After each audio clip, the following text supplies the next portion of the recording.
If you're providing a great service or great product, that's fabulous. But remember, customers must actually know your services or products exist. And if you're not selling, if you don't have customers, you don't have a business. Now, what the marketing plan does is it flashes out in detail how you're going to make sure you get customers, and this happens. It's a roadmap providing you with direction so you can achieve all your business goals. And keep in mind that marketing is not just advertising. It also needs public relations. It needs promotions. It's important to be able to explain how you'll be able to acquire customers and show the business model that can acquire customers profitably.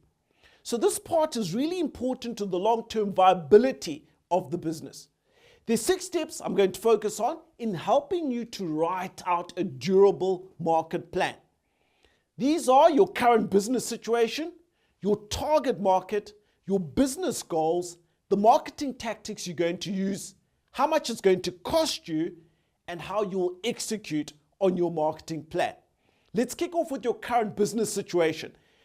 This step should talk to your current service or your business offering. What's working? What challenges are you currently having in generating new clients and customers? It should also include some forward-looking considerations, including things like changes in laws and regulations that will impact on the marketability of your business. The second step comes back to that critical issue of the target market. Who's the most likely buyer of what your company is selling? What will ultimately define your market is figuring out which specific groups of people need the solution that you've developed.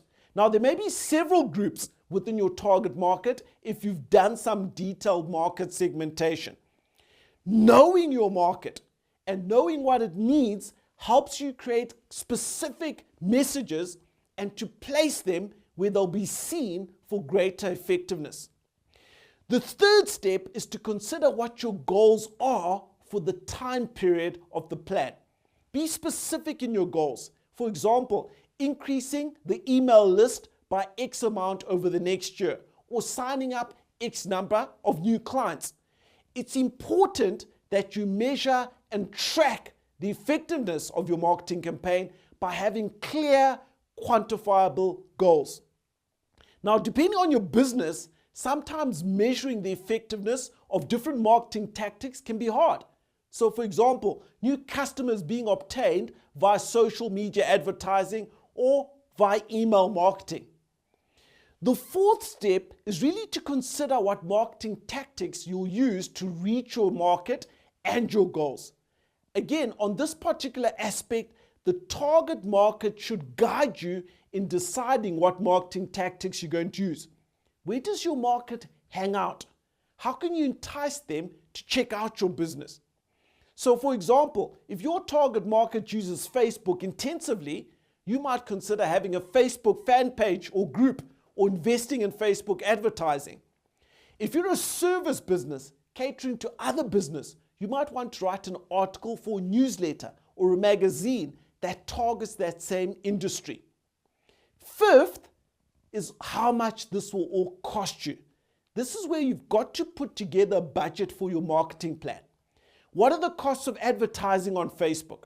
What are the costs of using Google Ads, LinkedIn, local and national newspapers, publications, electronic media, TV and radio?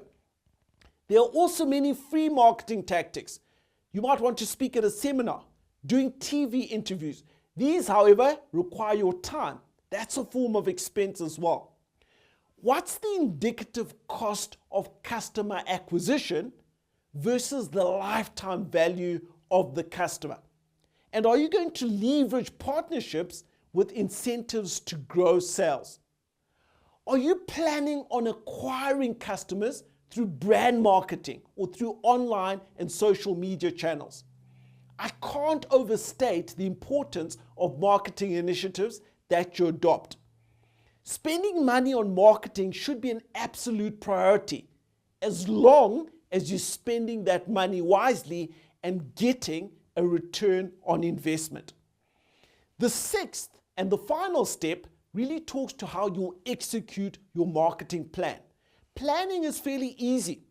Execution is hard.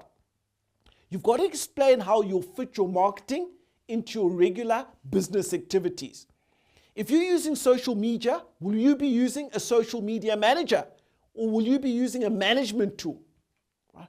Will you write a blog or create content to share on other websites? How often will you post or deliver this content? Do you need to do something every day to get your business in front of your market? And are you more likely to do that if you've got a plan that you can fit all of this into your daily schedule? The final point I really want to make on your marketing plan is that it's got to be a living and breathing document. And you've got to analyze the results and tweak and change your marketing tactics and how you approach the market in order to be responsive to what the market is telling you and the conditions that are there at that particular point in time.